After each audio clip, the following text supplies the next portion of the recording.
Assalamualaikum everyone. We have with us Miss Murshidah Said, all the way from Malaysia and Singapore. Miss Murshidah, first of all, we welcome you to Saudi Arabia. I hope this is your first visit in Saudi Arabia. Thank you so much, Alia. No, it is not my first visit to Saudi Arabia. I've been here since the 1980s, but it's the first time I'm here in Damam. Okay, we would like you to share about your journey, share about your company, what you do. Okay, I am the co-founder of Love and Respect Transforms Holdings.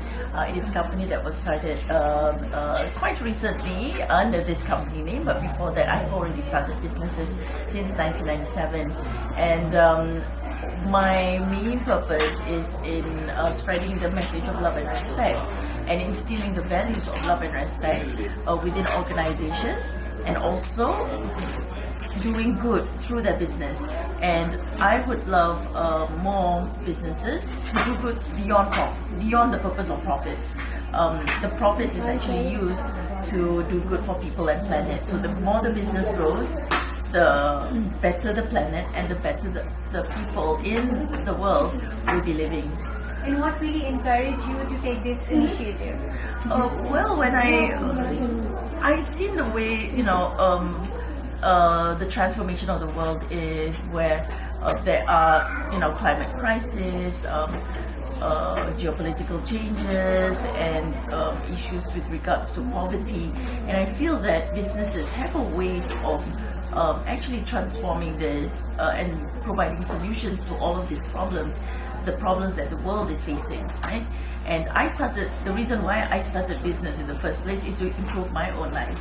I wanted to improve my life. I wanted to have a better, more time, more money, and be able to do things for myself. And until I had that realization back in 2001, when my business actually failed, and it was because I was not ready for SARS at that time, where all the events that I was running had to be cancelled, and I was still paying a lot of bills.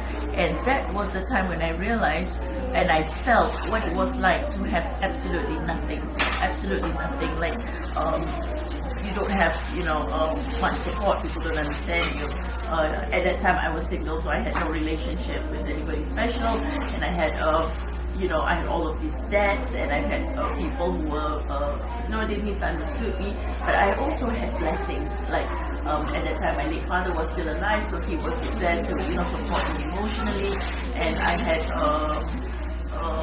some very close friends, which I did not really treasure at that time, until the time when I have, I was failing. I felt my business was failing, and I had to come up back again.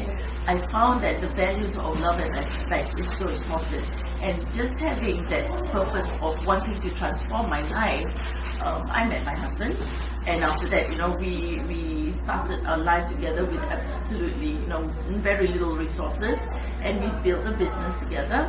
And also, I found that, I wanted to be one of those people who will be able to add value to others and not expecting anything else in return from them. It was more like miracles, by helping others, by doing good, and of course having a business model that is sustainable, that will be able to grow and be able to provide for myself and for other people around me. I found that the blessings came from the Almighty.